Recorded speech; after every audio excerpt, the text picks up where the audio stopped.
Earthquakes have always been a terrifying phenomenon, and they've become more deadly as our cities have grown, with collapsing buildings posing one of the largest risks.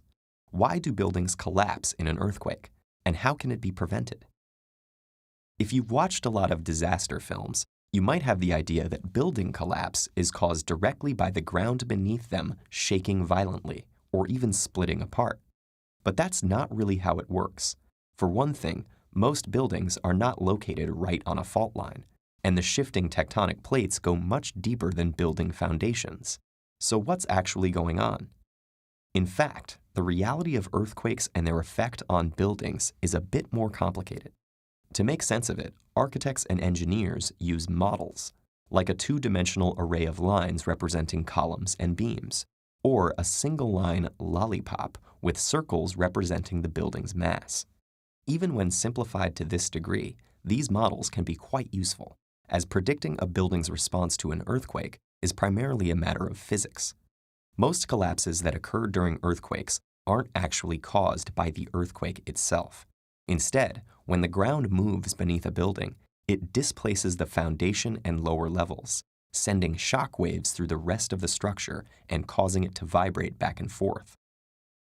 The strength of this oscillation depends on two main factors: the building's mass, which is concentrated at the bottom, and its stiffness, which is the force required to cause a certain amount of displacement.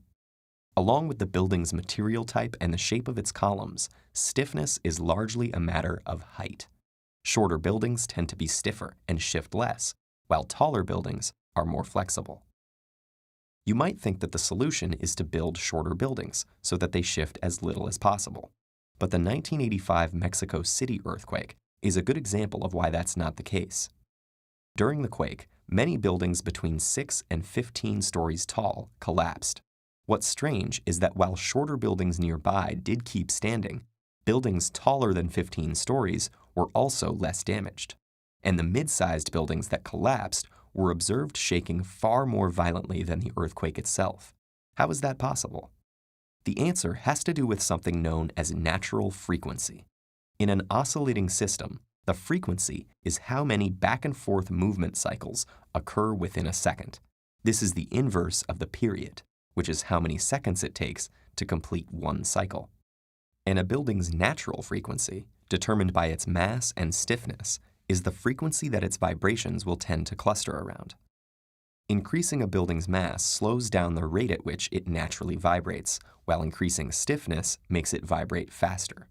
So in the equation representing their relationship, stiffness and natural frequency are proportional to one another, while mass and natural frequency are inversely proportional.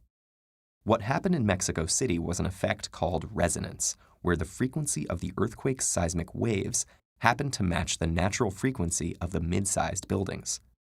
Like a well-timed push on a swing set, each additional seismic wave amplified the building's vibration in its current direction, causing it to swing even further back, and so on, eventually reaching a far greater extent than the initial displacement. Today, engineers work with geologists and seismologists to predict the frequency of earthquake motions at building sites in order to prevent resonance-induced collapses, taking into account factors such as soil type and fault type, as well as data from previous quakes.